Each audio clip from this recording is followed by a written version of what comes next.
Hello प्यारे विद्यार्थियों, आज हम बीए भाग तीसरा के पाठ्यक्रम के अंतर्गत आने वाले काव्य शास्त्र के विभाग में से नया प्रश्न करेंगे। प्रश्न है कि काव्य के प्रयोजनों संबंधी अपने विचार दीजिए, अथवा काव्य प्रयोजनों से आपका क्या अभिप्राय है। भारतीय और पाश्चात्य विद्वानों के मतों को स्पष्ट करते हुए अपना विचार रखें। तो सर्वप्रथम हम भूमिका लिखेंगे। आज तक विश्व में न जाने कितने काव्य अथवा साहित्य कृतियों का निर्माण हो चुका है। इस निर्माण में कवियों अथवा साहित्यकारों का क्या प्रयोजन रहता है, यह प्रश्न मन में उठना सहज एवं स्वाभाविक है। परिणाम स्वरूप काव्य के प्रयोजन पर भी साहित्यकारों ने विचार किया।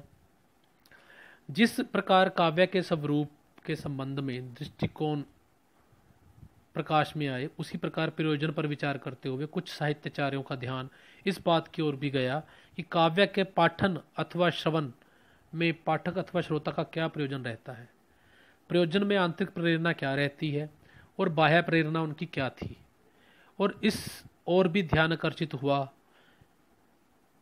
किसी साहित्याचार्य ने विवेचन में आंतरिक प्रेरणा को ध्यान में रखा, किसी ने बाह्य प्रेरणा को, और किसी ने उभयगत प्रेरणा को। इस विवेचन के संदर्भ में हम यहाँ काव्य के प्रयोजन को स्पष्ट करने का प्रयास करेंगे। यहाँ काव्य शब्द को हम साहित्य के व्यापक अर्थ के रूप में ही ग्रहण कर रहे हैं, इतनी बात हमें ध्यान में रख के चलनी चाहिए। सबसे पहले भारतीय दृष्टिकोण पर विचार करते हैं। सर्वप्रथम साहित्य के आचार्य भरत मुनि को लें, जिन्होंने अपनी प्रसिद्ध रचना नाट्यशास्त्र में नाटक को दृष्टि में रखकर धर्म, यश, आयु वृद्धि, हित, बुद्धि वृद्धि तथा लोकोपदेश को काव्य का प्रयोजन बताया है। इसी कड़ी में आचार्य बामा ने अपने प्रसिद्ध ग्रंथ काव्यालंकार में धर्म, अर्थ, काम, मोक्ष, कलाओं में विलक्षणता, प्रीति तथा कीर्ति को काव्य का प्रयोजन स्वीकार किया है। आचार्य मम्मट ने अपने प्रसिद्ध रचना काव्य प्रकाश में काव्य के 6 प्रयोजन स्वीकार किए हैं: यश, अर्थ, व्यवहार ज्ञान, लोकमंगल, अलौकिक आनंद तथा स्त्री के समान प्रिय उपदेश। इसी तरह वामनाचार्य ने अपनी रचना काव्यालंकार सूत्र में प्रीति और कीर्ति 2 ही प्रयोजन स्वीकार किए हैं। रुद्रट ने काव्य के 9 प्रयोजन स्वीकार किए हैं: युगांत तक रहने वाला जगत व्यापी यश, दुर्गांधी की स्तुति तथा धन प्राप्ति, विपत्ति, विनाश, असाधारण आनंद, आपत कामना, धर्म, अर्थ, काम, मोक्ष की प्राप्ति आदि। आचार्य आनंदवर्धन तथा अभिनव गुप्त आनंद प्राप्ति को ही काव्य का प्रयोजन स्वीकार करते हैं। आनंदवर्धन ने ध्वनि के विवेचन में ध्वनि द्वारा सहृदय जनों के मन को आह्लादित होने को ही काव्य का प्रयोजन स्वीकार किया है। अभिनव गुप्त का कथन है कि काव्य प्रधान प्रयोजन आनंद साधना ही है। धर्म, अर्थ इत्यादि चारों वर्गों का अंतिम मुख्य फल आनंद ही है। कुंतक भी धर्म आदमी चतुर फलों की सिद्धि तथा आह्लादकारिता को काव्य का प्रयोजन स्वीकार करते हैं। वैसे कुंतक ने प्रयोजन अभिजात वर्ग मतलब उच्च वर्ग के लोगों के लिए कहा है, परंतु ऐसा विषय इन प्रयोजनों में किया है, अन्यथा सभी के लिए है। विश्वनाथ ने धर्मादि चतुर्वर्ग की प्राप्ति, रसानंद, व्यवहार ज्ञान तथा सरस उपदेश को ही मुख्य काव्य प्रयोजन स्वीकार किया है। संस्कृत के साहित्यचारों के उपरयुक्त काव्य प्रयोजनों में अधिकांश ने पुनरावृत्ति ही की है। मम्मट के मत को प्राय सभी दृष्टिकोण समाहित हो जाते हैं, जो सब अन्य विद्वानों के जो दृष्टिकोण है वो इसी में समाहित हो जाते हैं। अतः उस पर ही कुछ विस्तार से विचार किया जाए तो ज्यादा तर्कसंगत रहेगा। मम्मट द्वारा प्रतिपादित 6 प्रयोजनों में से प्रथम 2 यश और अर्थ का संबंध कलाकार की अंत प्रेरणा से है। यशो कामना साहित्यकार को साहित्य रचना के प्रति मुख्यतः प्रेरित करती है। यश के बाद धन प्राप्ति को भी काव्य रचना का एक अत्यंत महत्वपूर्ण प्रयोजन कहा जा सकता है। संस्कृत के हर्ष, धावक कवि, हिंदी के केशव बिहारी आदि कवि तथा पश्चिम के स्कॉट आदि कवियों ने काव्य द्वारा विपुल धन राशि अर्जित की। हिंदी के रीतिकालीन अधिकांश कवियों का लक्ष्य भी धनार्जन ही रहा। आधुनिक काल में भी अधिकांश साहित्यकार साहित्य रचना द्वारा धन अर्जन करते हुए आगे बढ़ रहे हैं, परंतु तुलसी, कुंभनदास आदि ऐसे भी अनेक काव्य सृष्टा हुए हैं जिन्होंने स्वातंत्र सुख के लिए ही काव्य का कर्म किया। मम्मट के शेष चारों प्रयोजनों का संबंध मुख्यतः सामाजिकता से है। काव्य के व्यवहार का ज्ञान होता है, यह एक सर्वमान्य तथ्य है। साहित्यकार पाठकों के समक्ष मानव हृदय के अनेक रहस्यों तथा अनुभवों का उद्घाटन करता है। इसके अतिरिक्त तुलसी, जायसी, प्रेमचंद आदि के साहित्य से उनके युगों की रीति व्यवहार का ज्ञान होता है। गौण रूप से इस प्रयोजन का संबंध लेखक से भी है। कहते हैं कि व्यवहार ज्ञान से लेखक में निपुणता की वृद्धि होती है। इसलिए कहा जाता है कि कवि अथवा लेखक को अधिकाधिक व्यवहारिक ज्ञान होना चाहिए। अमंगलकारी तत्वों का विनाश करना भी सद साहित्यकार को अभिप्रेत होता है, परंतु यह कार्य पाठकों द्वारा ही संभव है। कवि अथवा लेखक तो प्रेरक मात्र होते हैं। जैसे प्रकारांतर से यह प्रयोजन लेखक अथवा कवि का भी कहा जा सकता है। आचार्य रामचंद्र शुक्ल तो लोक मंगल के अभाव में काव्य को महत्वहीन ही स्वीकार करते हैं। संस्कृत का सूक्ति काव्य अथवा आधुनिक युग का अधिकांश साहित्य जो है वह लोकमंगल की भावना से ही भरा हुआ है या उससे ही प्रेरित है। कवियों ने निजी कल्याण के लिए भी काव्य रचना की। मयूर कवि ने अपने कुष्ठ रोग का निवारण सूर्य की स्तुति श्लोकों में करके किया। तुलसी ने बाहुपीड़ा के निवारण हेतु हनुमान बाहुक की रचना की, ऐसा माना जाता है। आनंदवर्धन आचार्य तथा अभिनव गुप्त ने तो एकमात्र इसे ही काव्य का प्रयोजन स्वीकार किया है, जो कि अलौकिक आनंद के तक ही सीमित रह जाता है। परंतु इस प्रयोजन का मुख्य संबंध सामाजिकता से ही है या सामाजिक से है। यह एक ऐसा प्रयोजन है जिसके विवेचन की आवश्यकता नहीं। मम्मट द्वारा प्रतिपादित अंतिम प्रयोजन कांता सम्मति उपदेश है। आज बहुत से लेखक काव्य अथवा साहित्य में उपदेशात्मकता के विरोधी हैं। उनके मत में लेखक या कवि कोई ईसा या मोहम्मद नहीं जो लोगों को उपदेश देता फिरे। यह लोग जीवन की समस्या अथवा किसी तथ्य की ओर संकेत करने में ही साहित्य कर्म की सार्थकता को स्वीकार करते हैं। परंतु ऐसा करना भी क्या स्वदेश्य का सूचक नहीं? निश्चित ही इसमें भी परोक्ष रूप से उपदेशात्मकता की प्रवृत्ति ही विद्यमान रहती है। फिर मम्मट ने तो कांता सम्मति विशेषण का प्रयोग कर शुष्क उपदेशात्मकता का विरोध ही किया है।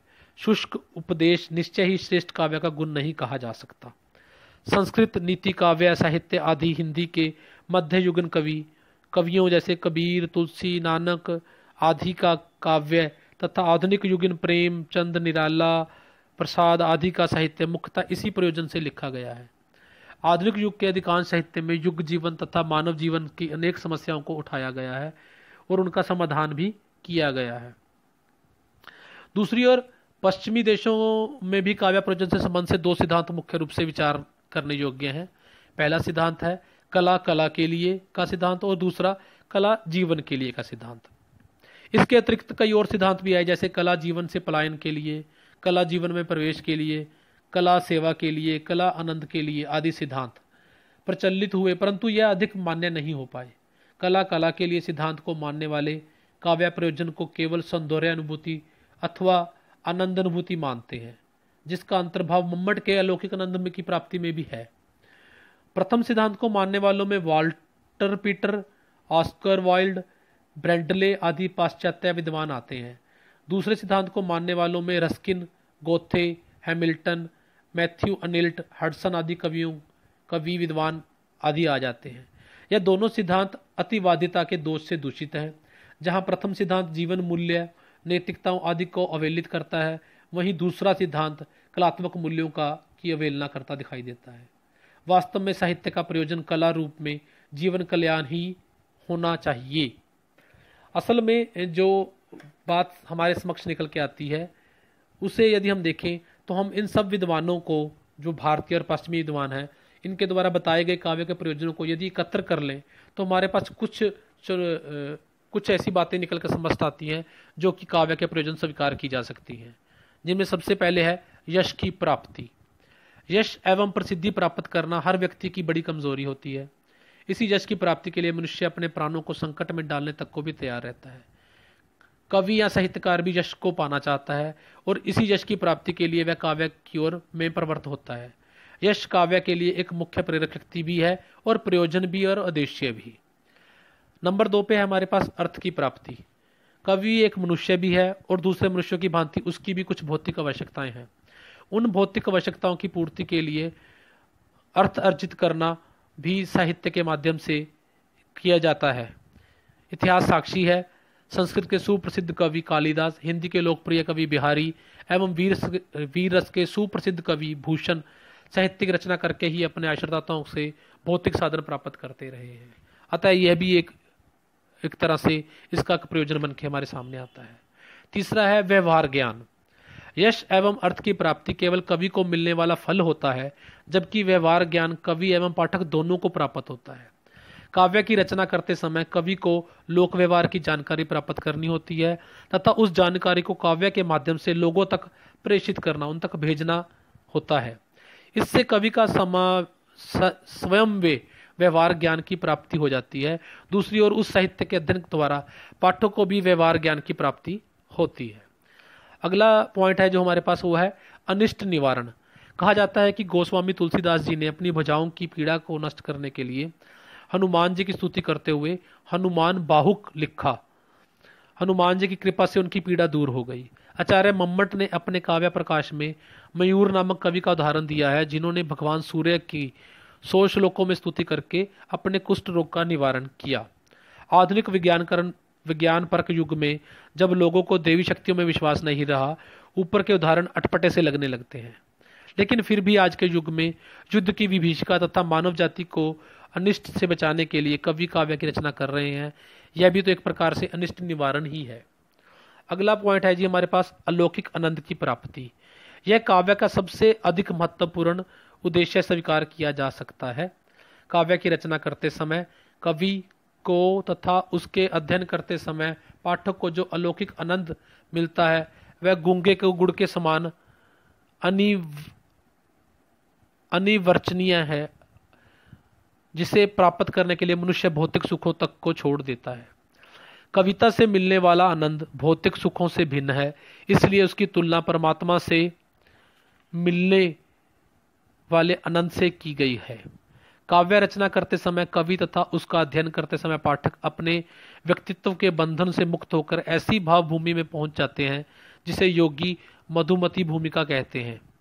वहां ना हर्ष है, ना शोक, ना सुख है, ना दुख, ना राग है, ना द्वेष, बस आनंद ही आनंद है। अगला पॉइंट है हमारे पास प्रेयसी के समान मधुर उपदेश।